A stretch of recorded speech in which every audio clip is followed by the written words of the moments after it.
Bonsoir à tous, bienvenue sur le plateau Equinoxoir, votre décryptage quotidien de l'actualité de lundi à vendredi, 19h, 21h, 18h, 20h, Greenwich Mean Time. Il a fallu attendre 2 mois pour que le premier rapport d'audit de la Chambre des comptes de la Cour suprême sur l'utilisation des ressources du Fonds spécial de solidarité nationale pour la lutte contre le coronavirus soit à la disposition de Monsieur Tout-le-Monde.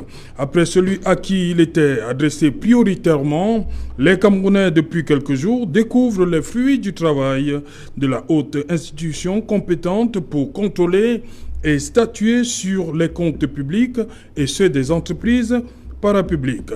L'audit, nous apprend-on, a consisté en la vérification de la mise en œuvre de 26 activités prévues dans le décret de répartition du Premier ministre ainsi que leur performance. Loin d'être un rapport final, le document en circulation est une synthèse d'étapes. Il nous permet de savoir que 21 départements ministériels, en dehors du ministère de la Santé et du ministère de la Recherche scientifique et de l'innovation, représentent à eux seuls 128 milliards 270 millions de francs CFA de dotation, soit 71,26% sur les 180 milliards de dotation globale du fonds CAS Covid-19. Les départements ministériels impliqués ont, d'après la juridiction financière, effectivement démarré la mise en place des dispositifs internes requis. Le ministère de l'administration territoriale, d'après ce rapport, dit avoir totalement réalisé les actions qui lui incombaient et aurait même retourné au ministère des Finances les fonds du CAS Covid-19 correspondant pour un redéploiement.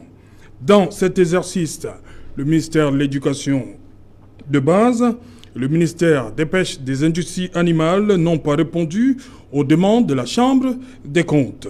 Le ministère de la Santé et le ministère de la Recherche scientifique et de l'Innovation, d'après la Chambre des comptes, ont été le lieu par excellence d'irrégularité et de dysfonctionnement.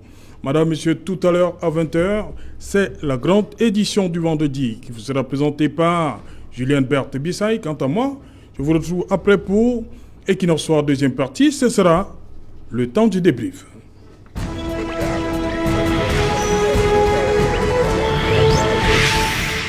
Chambre des comptes et scandale Covid, le rapport qu'on attendait. Pour en parler, nous avons invité en plateau ce soir l'honorable Samuel Mout. Bonsoir honorable, bienvenue. Bonsoir Serge Alain. Après un long passage, je suis de retour sur votre plateau, merci de m'accueillir. Nous allons parler certainement d'un sujet que vous avez annoncé qui est un sujet brûlant, mais au-delà de tout, je pense qu'il faudra qu'on reste lucide, notamment quand on parle des rapports. Je voulais également préciser que nous sommes partis ici sur une contrariété qui est aujourd'hui apaisée. Nous avons une république, la République camerounaise à construire, et très souvent il ne faut pas s'arrêter à des contrariétés ou des choses qui ne marchent pas. Même quand on est indifférent quelque part, une fois qu'on s'est expliqué, on peut penser également qu'on a d'autres choses à faire derrière. Et je suis tout heureux d'être sur votre plateau ce soir. Nous également, hein. Merci. Nous sommes heureux d'avoir le RDPC depuis les communicants qui nous sont heureux de vous retrouver. Merci. Très bien, merci. À côté de vous, Marcel Olivier Ndi. Bonsoir. Bonsoir Serge Alain, bonsoir. Bienvenue. Merci. Du Bonsoir. MPCN, vous sortez tout fraîchement de Djombe Penja. Oui, effectivement, je sors de Djombe Penja, de Penja, parce qu'il faut bien restituer la vérité. Parce voilà, que, vous sortez de Penja. Oui, je sors de Penja. C'est là où tout s'est joué aujourd'hui. Oui, cette matinée. Oui. Maître Manfo, qui était le candidat, le vice-président, qui est le vice-président du MPCN, a gagné l'élection. Donc c'est lui le nouveau maire de la commune de Djombe Penja. Vous avez eu peur de ce qui s'est passé à Banganté? Vous avez peur que ça se passe chez vous? Bon, est-ce que nous avons eu peur de ça? Parce que le MPCN a la majorité aussi. Hein, oui, le MPCN a la majorité. Nous avons 23 conseillers sur 34. Bon, il se trouve que, comme dans toutes les démocraties, il y a de la dissidence à l'intérieur. Mais nous sommes partis avec l'assurance que cette dissidence-là ne pouvait pas nous empêcher de gagner cette élection. cette dissidence. Est-ce que ça s'est affiché aujourd'hui? C'est-à-dire qu'en dehors de Maître Manfo, est-ce qu'il y a eu un autre candidat du PCN? Évidemment, il y a eu un autre candidat. Donc Banganté a parlé en Djombe Penja, c'est ça? Banganté a parlé en Djombe Penja, mais très vite neutralisé par le nombre statistiquement majoritaire des conseillers qui étaient, comment je peux dire, qui sont proches de l'idéologie de Paul-Éric Kingé. Okay. Parce qu'il faut savoir que dans un parti politique, et ça, je vais même le relever ici, parce que quand vous regardez la manière dont le code électoral est élaboré, on dit que pour qu'un candidat soit investi à une élection, il faudrait qu'il soit investi par son parti. Mais quand on arrive à la session de plein droit, on refuse, on dit que les candidats sont libres. Ouais, donc en principe, oui, les candidatures sont libres, c'est tout le monde qui peut se présenter. Or, il faut revoir ça, parce que les partis politiques qui ne sont pas adossés sur l'appareil administratif et qui n'ont pas un moyen de pression sur les candidats, sur ces candidats dissidents-là, vraiment, c'est difficile. Ça émiette le pouvoir de l'opposition. Vous voyez un peu des partis politiques faibles comme les nôtres, parce qu'il faut reconnaître que le terme discipline du parti soit revu. Ça doit être plus dur. Non, ça doit être plus dur. Non seulement ça doit être plus dur, je dis que ça doit s'appuyer sur la loi. Autant on investit, un parti politique investit ses candidats à l'élection, quand on convoque le corps électoral, on doit faire la même chose. Parce que ce qui s'est passé chez nous, c'est que nous sommes passés à l'élection en interne. Et un candidat a fui cette élection. Il a estimé que lui ne peut pas participer et que ça ne va pas être transparent, alors que nous nous sommes dit, on vote à main levée, il a refusé. Il a dit non, le vote est secret. On a dit d'accord, nous allons au vote secret. Il a refusé. Et nous avons été surpris qu'en salle, bon, pas vraiment surpris, mais en salle, il est arrivé, il a levé la main qu'il était candidat. Or, si le code électoral indiquait clairement, puisque nous avons établi un PV, si le code électoral indiquait que seuls les partis politiques doivent investir les candidats en session de plein droit, on n'aurait pas eu ce type de solution. Merci Marcel Olivier. Bonsoir Maître Ngefa. C'est Jeanne, bonsoir. Bonsoir à tous les téléspectateurs. Bonsoir mon frère. Bonsoir à mon camarade de fac. Bonsoir à mon confrère aîné. Bonsoir monsieur le maire René Manfo. Je suis convaincu que les conseillers de Loum Penja ont vu juste, parce qu'il ne faut pas perdre de vue l'histoire. René Manfo est celui-là qui a accompagné le défunt Paul-Éric Kingé dans tous les combats. Donc, on lui a restitué ce qu'il mérite. On est convaincu qu'il a la pensée du défunt. Et tel que je le connais, je crois qu'il ne faillira pas. C'est un monsieur fier de lui. Merci. Okay. Voilà. Merci. Voilà, on va accueillir, on l'a vu. Merci. Bonsoir Emmanuel Kougné. Bonsoir Céjalin. Bienvenue. Merci. Je m'excuse pour ce léger retard. Indépendant de la volonté, bien sûr. C'est quoi? Le trafic? C'est quoi? Vous allez accuser quoi? J'ai eu un petit problème de voiture, personnellement. Ah, ok. Le mécanicien, il bosse? Non, c'est une question de roue, donc je ne pouvais pas la remplacer. Vous négligez? Je ne pouvais pas la remplacer, ça arrive à tout le monde. C'est un laissé de survivor. Ok, Maître Ngefa, restons sur... je pose cette question. On nous habitue ces derniers temps à ce que dès qu'un document, à peine il est signé, il se retrouve sur les réseaux sociaux. Voilà un document qui, on va dire, a attendu presque 2 mois avant de se retrouver chez Monsieur Tout le Monde. Comment comprendre ça? Qu'est-ce qu'on voulait? Est-ce qu'il y a un message derrière? 2 mois pour que le rapport se retrouve chez Monsieur Tout le Monde. Sur le timing. Je suis un peu gêné parce que quand vous prenez ce rapport, dès la première phrase, les rédacteurs vous disent que le président de la République, les ministres ont l'obligation, au regard des textes qui ont été pris, de rendre public ce rapport aussitôt qu'il est signé. Alors, vous avez vu que même le ministre d'État, le ministre de la Justice, garde des Sceaux, a dû utiliser le marteau pour réclamer une copie entière et parfaite de ce rapport.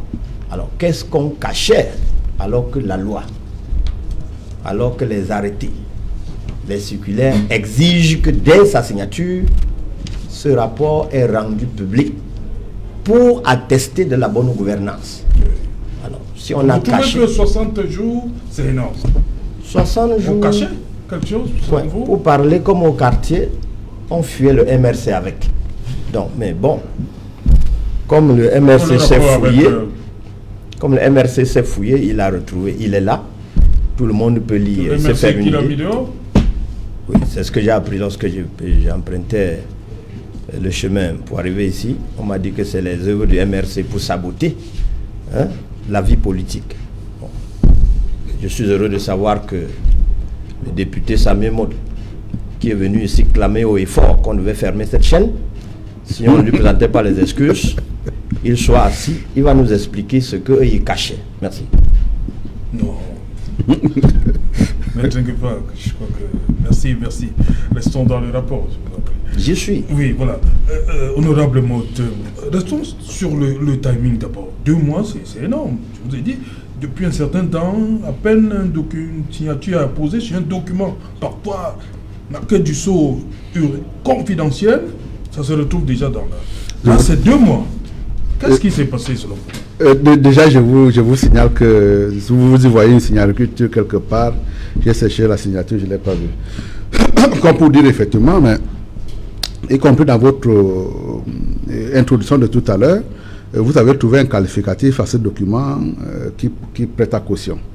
Je voudrais préciser que, en ce qui me concerne pour l'heure, c'est un objet volant non identifié, sur lequel effectivement tout à l'heure on va discuter. Oui. Parce que j'ai dit que c'est pas le rapport final. Hein? Ben justement, oui. Non, mais j'en venais, c'est j'allais autour.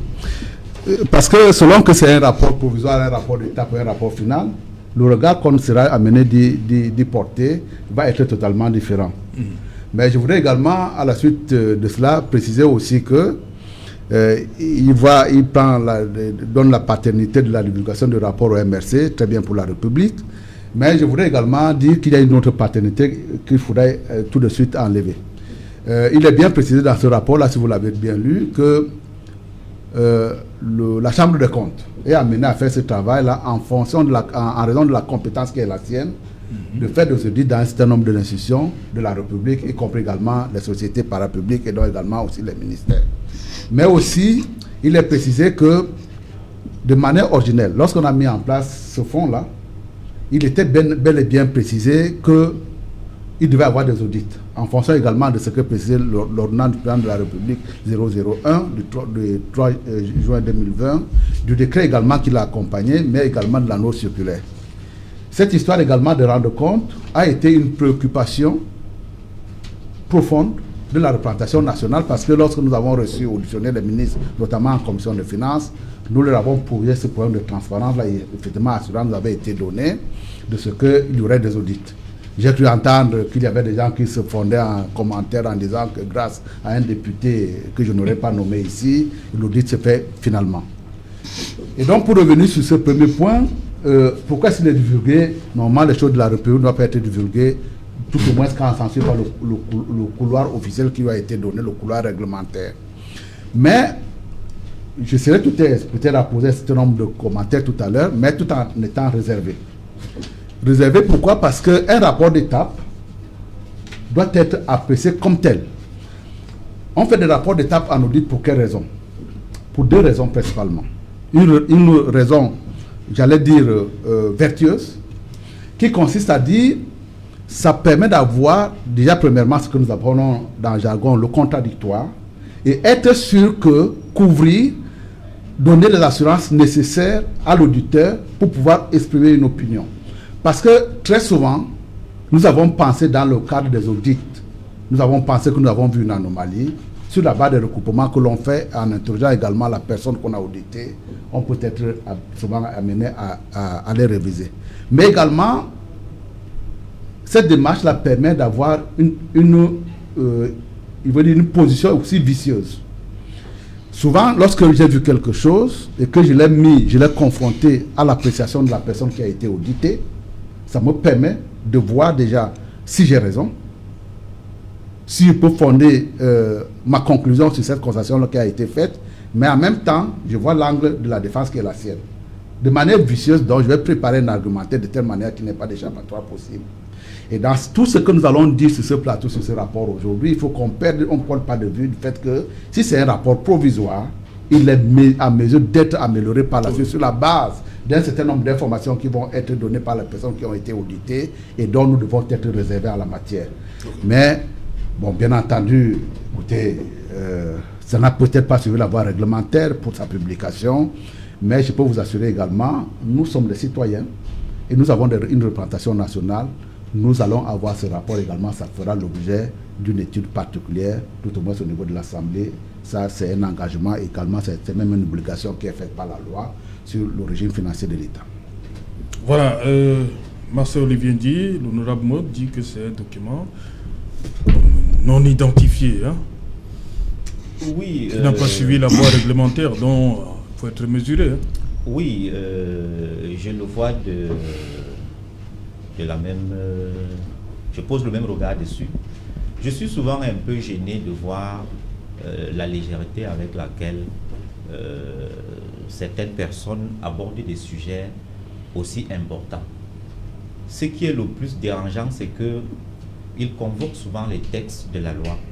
Malheureusement, les érudits du droit de la loi ont cette manière d'orienter la lecture des textes vers les intérêts, leurs intérêts. Quand je le dis, nous ne pouvons pas ignorer que la Chambre des comptes, qui est un démembrement de la Cour suprême, la Cour suprême elle-même est régie par le principe de double arrêt. C'est-à-dire que lorsqu'il y a un cas comme celui-ci, on peut sortir une première mouture. Maintenant, on va certainement consulter ceux qui ont été audités. On leur présente. Et puis, on va ressortir la mouture définitive. Donc, quand je parle de principe de double arrêt ici, il s'agit d'indiquer qu'il y a un rapport provisoire et il y a un rapport définitif. Si vous regardez bien, vous allez constater que c'est un rapport du mois de mars. Alors qu'il apparaisse aujourd'hui, nous sommes en droit de croire que certainement, comme il s'agit d'une mouture, parce que c'est bien écrit, premier rapport d'audit. Alors, ça veut dire qu'il y a le rapport définitif. On peut donc sous-entendre que les 2 mois-là ont servi peut-être à présenter ça à ceux qui sont accablés, afin qu'ils aient la possibilité de se justifier. Donc, pour ma part, on ne devrait même pas être en train de discuter sur une mouture, parce qu'elle n'est pas définitive. Et en dehors de ça, nous devons savoir que la loi le dit, que lorsque la Cour suprême rend un rapport, ou la Chambre des comptes, ce rapport-là est présenté publiquement.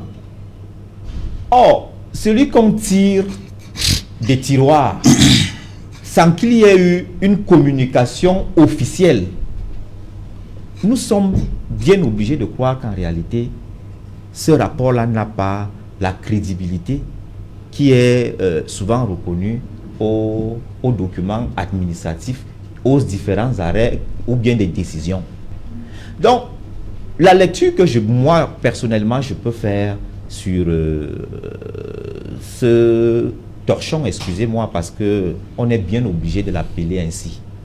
Il n'y a pas de signature, personne n'a endossé la responsabilité. N'importe qui aurait pu aller au quartier avec, en manipulant l'informatique, prendre par exemple l'entête et puis rédiger quelque chose et balancer pour incriminer des gens.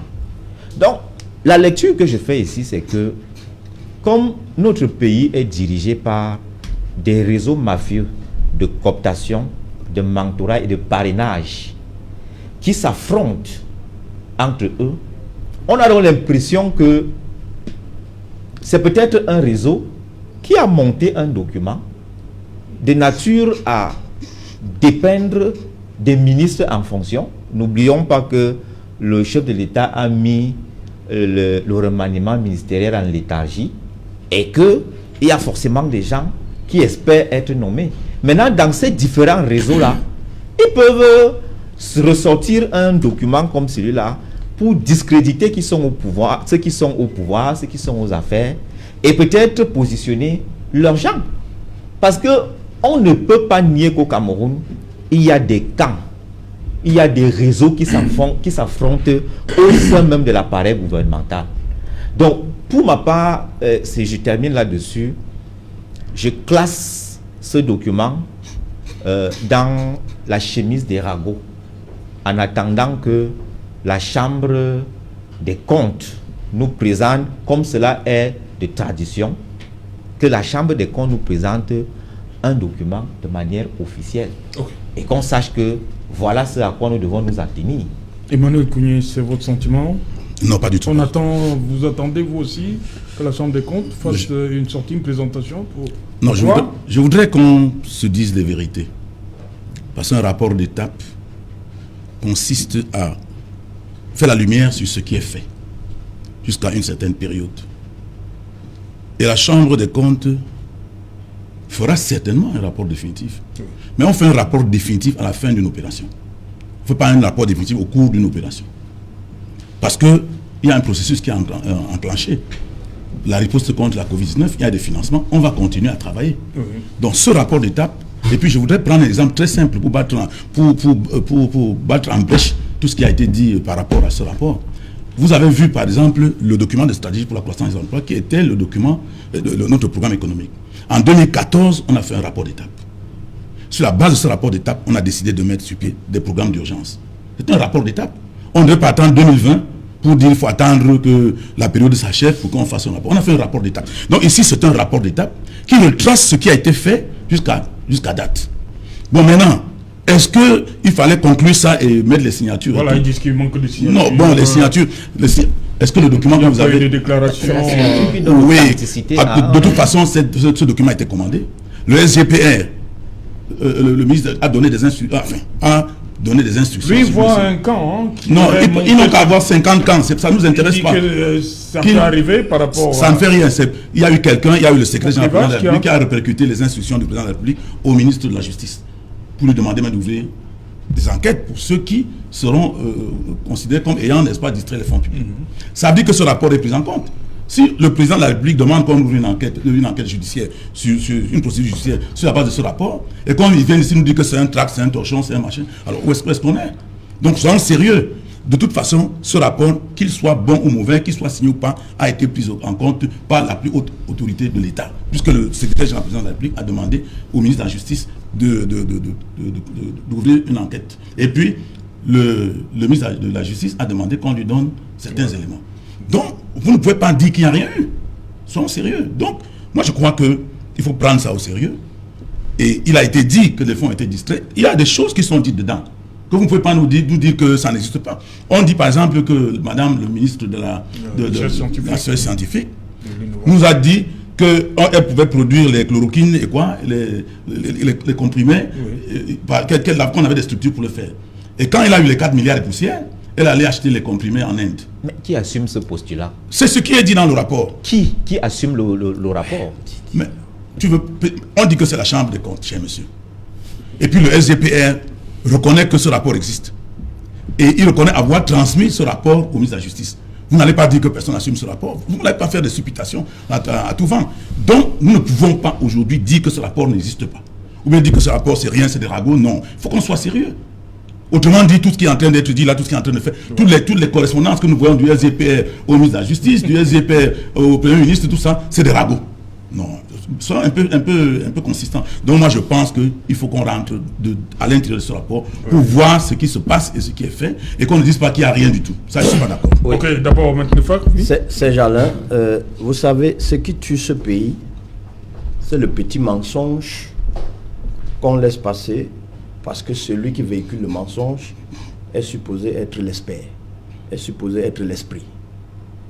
D'abord, monsieur le député, est-ce que ça c'est un rapport d'étape? Vous êtes l'expert. Deuxième chose, je vais finir. Allez-y. Moi, je lis premier rapport d'audit. C'est écrit synthèse du rapport général. un rapport d'étape n'est pas une synthèse. Vous êtes l'expert, dites ça au peuple. Deuxième chose, c'est écrit synthèse du rapport général.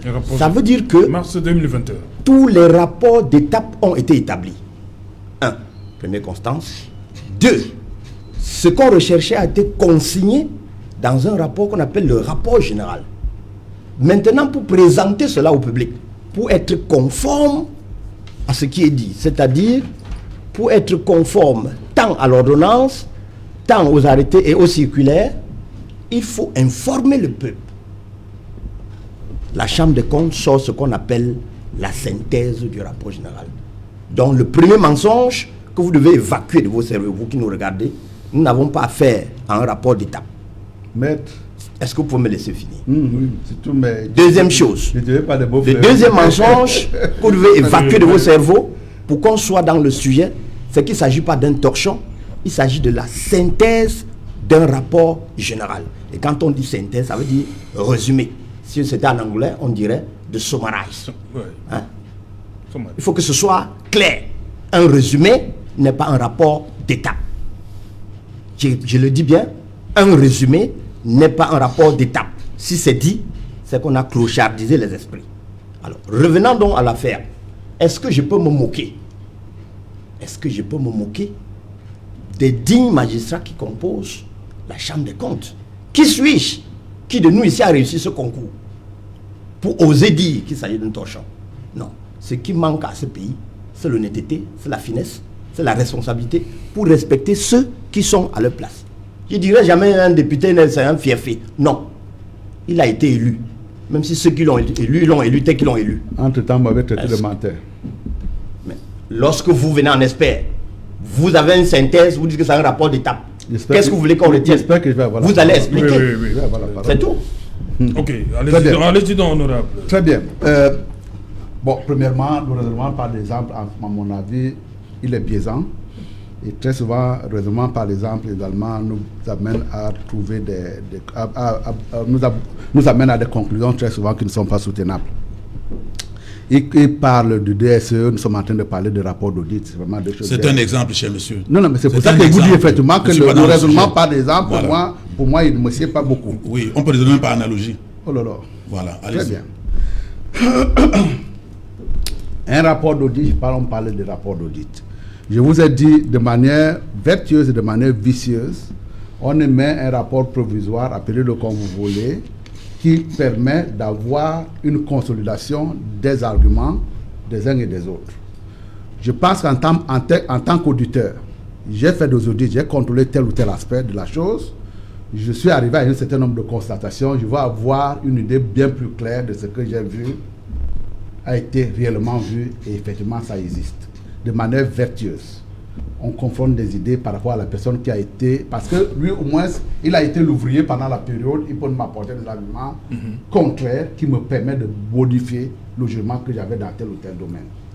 De manière vicieuse également, je l'interroge pour pouvoir être sûr que ce que j'ai vu a été réellement vu et principalement également, je vois quelle est sa ligne de défense. Pour ne pas céder à un dilatoire quelconque, je vais faire un argumentaire de telle manière qu'il n'y ait pas d'échappatoire par rapport aux angles d'attaque que lui-même il a élaborés. Et également, dans ce métier-là, il y a un certain nombre de codes. Un rapport provisoire ne peut pas donner lieu à signature, parce qu'il n'est que provisoire. Il peut également avoir des noms des auteurs qui l'ont élaboré, mais vous ne verrez jamais sur ce rapport provisoire-là une quelconque signature. La deuxième chose, c'est pour cette raison-là que le rapport que nous avons par devers nous n'a pas été signé. La deuxième chose également, lorsque nous émettons un rapport en audit, il y aura toujours un rapport général dans lequel sont détaillées l'ensemble des constatations et une synthèse. La synthèse, elle a pour but de faciliter la lecture du rapport général. Et c'est pour ça qu'on vous dit effectivement qu'il y a un rapport, il y a une note de synthèse. Ça, c'est une note de synthèse. De telle manière que lorsque... Voilà, du rapport général. Donc, il ne s'agit pas attendez, non, Maître Kenye. Voilà. Pardon, Maître Ngefak. Moi, j'aime être précis. Oh, attendez. Que ce soit le rapport définitif, que ce soit le rapport provisoire, vous allez tout avoir cette situation-là en deux parties. La synthèse d'abord, le détail après. Le détail a pour but de donner, dans le moindre détail, comme il est dit effectivement, l'ensemble des constatations qui ont été faites. Dans la synthèse, on voudrait tout simplement, nous avons trouvé une anomalie de tel chiffre à tel montant. Et vous irez. Et donc, ce n'est pas parce qu'il y a une note de synthèse qu'on va lui accoler le caractère définitif.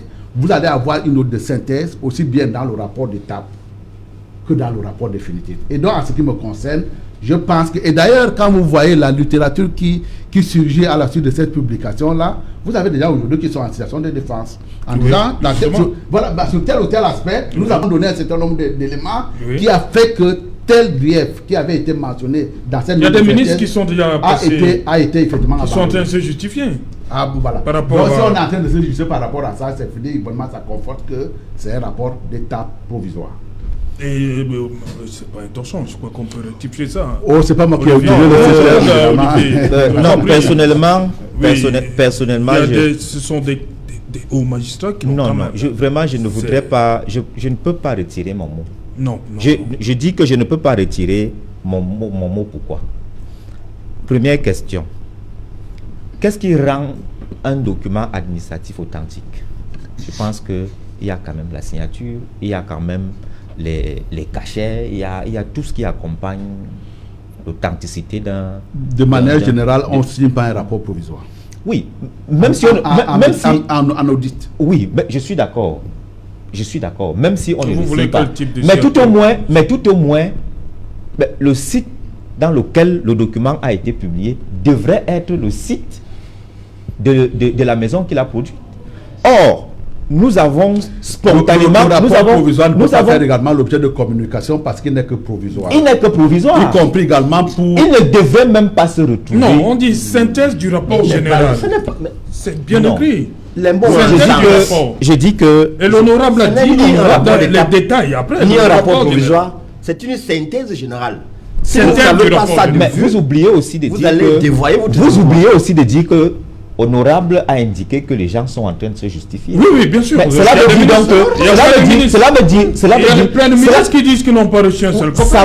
Ça veut dire donc que si on s'appuie même sur ce document, mais il y a ne serait-ce que la présomption d'innocence.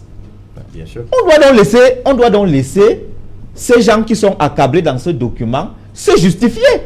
D'où vient-il que un député prenne sur lui de demander la démission des membres du gouvernement sur un document qui est provisoire? Ça n'a pas de sens. C'est pour ça que j'ai posé la problématique de la conspiration. Est-ce que, comme on sait, la plupart des députés, des hommes politiques au Cameroun sont des hommes d'affaires?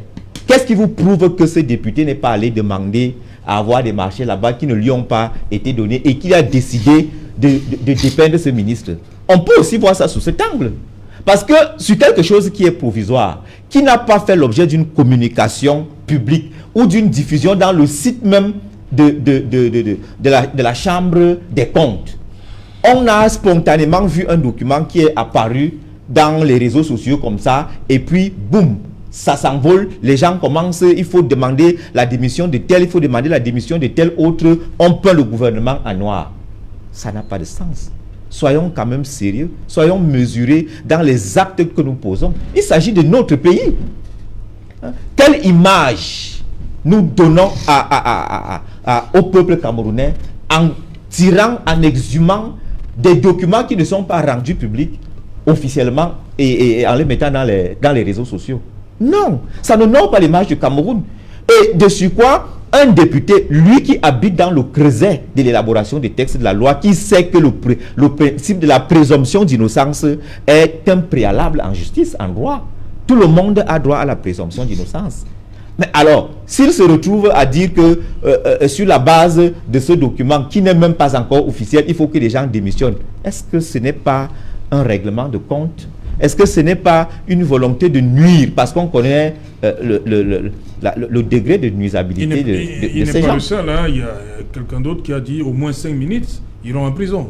Non. Quand vous voyez seulement... il a présumé. Il a présumé qu'au moins 5 minutes, sur la base de quoi? Si ces ministres apportent des éléments justificatifs qui prouvent que ce sur quoi on les accuse dans ce document, si jamais il se trouve qu'ils réussissent à justifier, Et est-ce qu'ils iront encore en prison? Je dis que nous devons nous abstenir de débattre sur des décisions de justice qui ne sont pas définitives. C'est de ça qu'il est question. Emmanuel Kounié, dans cette synthèse du rapport général, on comprend, hein, on nous fait savoir que le ministère de l'Éducation de base et le ministère de l'élevage, des pêches et des industries animales, ils n'ont pas accepté, on va dire comme ça, travailler avec la Chambre des comptes. Quelles conséquences? Oui, moi je crois que ce n'est pas normal. De toute façon, si c'est la Chambre des comptes, tout le monde est appelé à se soumettre, n'est-ce pas, à une réquisition de la Chambre des comptes. Mais ce que je voudrais dire aussi, c'est que on ne doit pas venir ici nous dire qu'il y a la présomption d'innocence. Il y a combien de prévenus en prison? Des gens qui sont présumés, qui ont la présomption d'innocence, mais qui sont... Quand il s'agit des membres du gouvernement, oui, on oublie ça. Il faudrait éviter les membres du gouvernement, quand un membre du gouvernement est soupçonné. Ailleurs, il démissionne d'abord pour se mettre à la disposition de la justice. Parce que comment voulez-vous convoquer le membre du gouvernement avec son gendarme et au TCS? Quand ils arrivent là, comment on convoque le Premier ministre au TCS? Tout ça, c'est des pratiques qui n'existent pas en République. Vous comprenez, cher monsieur? Ça n'existe pas en République. Donc, quand vous êtes soupçonné d'avoir posé des actes de cette nature, la première chose, c'est que vous rendez votre tablier et vous mettez à disposition de la justice. Ouais. C'est comme cela que les hommes civilisés... Non, c'est ce que nous voyons pas. C'est la pratique républicaine dans la République normale. Sauf si vous êtes dans la République bananière. Donc, vous êtes l'accusé. Vous voyez les ministres qui ont leur charge, qui sont alignés au TCS. Moi, je me suis même demandé si on les a seulement raflés. C'est un rafle que vous avez organisé pour ramasser les ministres dans leur bureau. C'est quoi cette histoire-là? Finalement, quand les ministres vont en prison parce qu'ils sont accablés, généralement, on les décharge de leur fonction. On les décharge de leur fonction avant de les convoquer. Si vous voulez, vous n'avez qu'à voir. Il y a un qui a été qu'on a essayé de mettre au tribunal, c'est le président de la République même qui a demandé qu'on le fasse sortir rapidement. De toute façon, cette pratique est une pratique absolument anormale. Donc vous ne pouvez pas nous dire que s'ils sont soupçonnés, il faut qu'on attende. S'ils sont réellement soupçonnés, c'est-à-dire que si les soupçons sont clairs, puisque quand le secrétaire général de la présidence de la République demande qu'on ouvre une enquête judiciaire, ça veut dire que lui, il estime qu'il y a problème. Et parce qu'il estime qu'il y a problème, la personne qui est concernée, qui est membre du gouvernement, doit se décharger pour être un citoyen simple devant la justice. Parce que quand il vient en tant que ministre devant la justice, il influence la justice, fatalement. Donc vous ne pouvez pas penser que parce qu'ils sont des ministres, normalement, si on peut les mettre en prévention, on peut les mettre en détention provisoire, mais on ne peut pas le faire maintenant parce qu'ils sont membres du gouvernement. Donc ils sont privilégiés et nous devons tous être égaux devant la loi. Ok. Maître Nkefa, justement sur ce problème, c'est depuis ce matin, ça de beaucoup, oui. Est-ce qu'un ministre doit se présenter comme ça? Ou bien il devrait d'abord être déchargé? Avant d'arriver à ce niveau, je vais d'abord évacuer une incompréhension. Ça jase beaucoup sur le caractère public ou bien la publicité qui est autour de cette affaire. Je préfère me référer au texte. Le 3 juin 2020, le président de la République a pris l'ordonnance numéro 2020-01. Le Premier ministre, lui, il a signé le décret 2020-32-21, le 22 juillet. Et le ministre des Finances a pris une circulaire numéro 220, le 22 juillet, lesquelles exigent l'audit indépendant des fonds spéciaux pour gérer ce Covid et la publicité de ces audits. Voilà les trois textes qui lèvent l'exception de discrétion ou bien l'exception de secret. Le président de la République a dit qu'il n'y aura pas de secret. Le Premier ministre a dit qu'il n'y aura pas de secret. Le ministre des Finances a dit qu'il n'y aura pas de secret. Les audits doivent être rendus publics. La question qu'un homme normal, dans une république normale, devrait se poser, pourquoi les trois là décident que les audits doivent être rendus publics, c'est-à-dire mis à la disposition du plus petit? La réponse coule de source pour que la bonne gouvernance soit perçue, pas devinée, perçue, vue, observée par tout le monde. Marcel Olivier a un problème, il dit la manière avec laquelle ça arrive chez monsieur tout le monde. Première des choses. Oui. Comment ça fait pour arriver? Si cela est su, oui. Ça c'est un autre problème. Maintenant, comment cela ça fait pour arriver? Est-ce qu'on est d'accord que ce document émane de ceux qui avaient qualité ou bien qui ont qualité pour rédiger? Si c'est ce document, alors la loi dit, eux, ils doivent mettre ça dehors. Est-ce qu'il y a encore une autre question? Non. Qui a mis dehors? Non. Le problème reste, comment on met ça dehors? Non. La question, comment on met ça dehors? On ne communique pas sur quelque chose qui est provisoire. S'il vous plaît. Pas de publicité. Vous savez, Il moi, n'y a pas de publicité. je ne devine rien. La loi qui organise le fonctionnement de la Chambre des comptes dit que quand la Chambre des comptes prend une décision comme celle-ci, rédige un document comme celui-ci, il met à la disposition du procureur général. Le procureur général, c'est le bras séculier de l'exécutif dans le milieu judiciaire.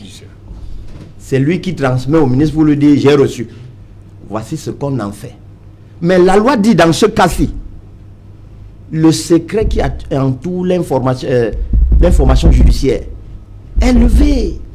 Parce qu'on dit, on rend public cet audit. Ce qui vous gêne, ceux qui n'aiment pas qu'on voit leur tard, ceux qui ne veulent pas lire ces lois, qui disent que ces rapports doivent être rendus publics. C'est tout. Non. C'est pas moi qui dis. Hein. Non, vous avez le rapport. Tantôt vous dites que ça vient de la Chambre, tantôt c'est un torchon, tantôt ce n'est pas eux. Alors à vous de vous comprendre. Est-ce que ça vient de la Chambre? Si ça vient de la Chambre, alors la loi qu'ils ont citée dit que ça doit être rendu public. Tout à fait. Voilà. Ça doit être rendu public. Sauf que vous-même, vous venez de dire tout à l'heure, vous avez décrit le cheminement pour mettre un document à la disposition du public. Vous avez décrit. Oui. Mais est-ce que c'est parce que les différents tests que vous venez d'énumérer lèvent le secret? Est-ce que c'est pour autant que n'importe qui va prendre un document quelque part, il le met dehors, que cela doit être considéré comme étant... Mon cher dit, qui a mis ce document dehors? C'est la question. Vous avez dit que c'est justement... C'est justement... Vous avez dit je suis venu avec ma personne qui a mis le document dehors. C'est justement là le grand problème. Non, vous comprenez? C'est-à-dire que, je prends un exemple. Moi, je suis Marcel Olivier Ndi. Quelqu'un débarque au quartier, il me présente un document, un décret. Il dit, le président de la République vient de vous nommer ministre. Vous voulez que je croie à ça? Non, vraiment, dites-moi si vous voulez que je croie à ça. Est-ce que nous sommes... Moi, non, vraiment, dites-moi si vous voulez. Tu ne peux pas être nommé ministre. Je n'ai pas dit que je ne peux pas être nommé. Je n'ai pas dit, non, je n'ai pas dit que je ne peux pas être nommé. Je n'ai pas dit que je ne peux pas être nommé ministre. Ce que je pose, la question que je pose, Maître Augustin Guépard, la question que je pose, c'est est-ce que si un jeune homme débarque avec un décret, Marcel Olivier dit, vous êtes nommé ministre, il me tend un document, je reconnais même la signature du président de la République. Vous voulez que je croie à ça? Voulez-vous que j'aille m'installer au ministère? Marcel, permettez. Honorable Mout, vous-même vous l'avez dit, et c'est vrai, beaucoup de ministres, certains ministres sont en train de se justifier. Sur la base de quoi donc? Si vous mettez en doute cette synthèse du rapport général. Je n'ai pas remis en doute. Vous avez parlé d'un objet volant non identifié. Parce que je voulais qu'on me précise. Comment des ministres se trouvent donc à se justifier? Non. Certains disent même qu'ils n'ont pas reçu un seul copec. Écoutez, quand je vois la tête de République du Cameroun, il me semble effectivement que ça vient de la Chambre de compte parce que j'ai eu à traiter ce nombre de documents qui viennent là-bas. Voilà. J'ai dit objet volant non identifié, c'est pour qu'on me précise si c'est un rapport définitif ou un rapport provisoire. Si c'est un rapport provisoire, nous aurons de la peine à poser des analyses objectives. Non, on dit synthèse du rapport général. D'accord. Et à ce moment-là, c'est tout simplement cette précision-là que je demandais. Et effectivement, en matière de publicité également, un rapport provisoire, par essence, c'est également un document de travail intermédiaire sur lequel on ne peut pas communiquer. Je vous ai parlé tout à l'heure de démarches vertueuses et vicieuses. Écoutez-moi très bien. Un auditeur qui balance à la place du monde un certain nombre de constatations qui ne sont pas sourcées, confrontées, et qui, par la suite, est démenti par la réalité des faits, il perd toute forme de dignité qu'il pourrait avoir, de sérieux en la matière. C'est pour cette raison-là que ce chemin-là, il est étroit, mais il est important de le suivre. Je pense avoir vu quelque chose. Je voudrais, sur la base de la confrontation avec la personne que j'ai auditée, qu'il y ait une certaine, confirmation de ce que j'ai constaté. Ça peut être confirmé. Si c'est confirmé également, je passe à l'autre face. Je vois l'angle de défense qui est la sienne. À ce moment-là, de manière vicieuse, je prépare un argumentaire qui permet qu'il n'y ait pas d'échappatoire. Après, parce que là également, c'est un problème de fierté aussi. Lorsque vous avez attrapé quelqu'un sur une infraction, quand vous l'avez envoyé en justice, vous n'avez plus maître de la procédure. C'est dans la conclusion que vous allez élaborer, sur la base des arguments que vous avez vus qu'il est en train de vous opposer, que vous allez avoir une procédure effectivement qui va couronner de succès le travail que vous avez mené. Et c'est pour cette raison-là que je vous dis tout simplement, certes, on nous a servi un document, mais en fonction du qualificatif que nous allons donner à ce document-là, les points de vue, les arguments que nous pouvons avoir, les positions, les postures dans l'analyse que nous devons poser par la suite peut évoluer. S'il y a aujourd'hui des ministres, j'ai vu tout à l'heure, sur une histoire de, je sais pas moi, de Mercurial, j'ai vu qu'il y avait un ministre qui disait, mais il n'a pas bien lu, il n'a pas bien lu la Mercurial. Et donc, on arrive à ce genre de choses. Écoutez-moi très bien. Vous pensez que ça va être très honorable pour un haut magistrat de ce rang-là de dire, par exemple, qu'il s'est trompé de ligne? Non, c'est pour cette raison qu'il doit aller voir la personne. Et sur la base de la confrontation, au lieu de la ligne 2, vous aurez dû dire la ligne 3, c'est de ça qu'il s'agit effectivement. Le prix tel qu'il a été affiché dans les contrats que nous avons signés est un prix qui est conforme à la Mercurial. C'est pour ça que ce travail-là, il est nécessaire. Maintenant, bien entendu, écoutez, je ne suis pas en train de faire une cabale, c'est constant. Le président de la République l'a rappelé à plusieurs reprises. S'il y a quelqu'un qui pris la main dans le sac dans ce genre de manifestation, il doit rendre gorge. La première chose. La deuxième chose également, c'est plus ou moins constant que le président de la République a dit en ce qui concerne ce septennat, ce sera certainement le septennat qui va couronner sa carrière politique. Et pour cette raison-là, lorsqu'il y a, je voudrais seulement qu'on soit réservé. Mais s'il y a par la suite des constatations, il y a un certain nombre de gens, effectivement, qui, malgré les avertissements qui ont été donnés par ailleurs, quand ici, ces articles-là, lui, ce qui l'intéresse, c'est la publicité. Mais c'est des dispositions qu'on avait prises dès le départ, en disant qu'il y aura transparence totale dans cette opération-là, et que de toutes les façons, la personne qui va s'écarter, il va être confronté aux affres de la justice. Et ça, effectivement, c'est une constante. Emmanuel Kounié, on le voit depuis quelques jours, hein, il y a des journaux, plein de journaux aujourd'hui, plein de parutions. On voit des têtes des ministres qui se justifient par rapport à tout ça. Oui, mais ça prouve quelque part que ce document... Qui a dit que les ministres se justifient? Non, non, il y a plein de ministres qui disent qu'ils n'ont pas reçu un seul copec. Contrairement. Qui a dit? Bon, mais, des ministres. Ils ont fait des déclarations à la presse. Oui. Je voudrais vous dire que M. Ndi et M. Mort nous ont pris dans un piège. C'est-à-dire qu'ils nous ont gardés dans la périphérie du sujet. Nous allons finir l'émission, on ne va pas parler de ce rapport. Et bon, à ce stade, on nous reste là. Si le rapport, le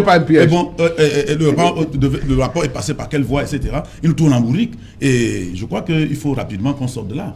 Parce qu'il est établi ici aujourd'hui que ce rapport, c'est un rapport d'étape, un rapport provisoire, appelez-le comme vous voulez. Mais je dis que dans ce rapport, des gens sont soupçonnés. Et quand les gens sont soupçonnés à ce niveau, ils doivent pouvoir, n'est-ce pas, se mettre tranquillement à la disposition de la justice. Le mot de soupçon, il est terrible. Oui, ils sont soupçonnés. Ils sont soupçonnés. En plus, vous prononcez ça à côté d'un avocat. Oui, je dis qu'en fait, peut-être qu'ils sont présumés innocents. On commence à faire des poursuites à part les soupçons. Je ne sais pas là où on en est. Attendez, qu'est-ce que vous appelez soupçons? Non, ce n'est pas les soupçons. C'est quoi? On estime qu'ils ont fait une faute. Peut-être ne l'ont-ils pas fait. Mais toujours est-il que... On estime. On estime. Oui, on estime. Et quand c'est le cas... Merci Emmanuel. On revient après. C'est annoncé. Dans un instant, dans le 20h de Julien Berthe et Bissaï, après le début du journal. Mais tout de suite, une page de pub. Lucie adore le soleil. Pour elle, il n'y a pas de vie sans musique. Ibrahim est un ambitieux. Il profite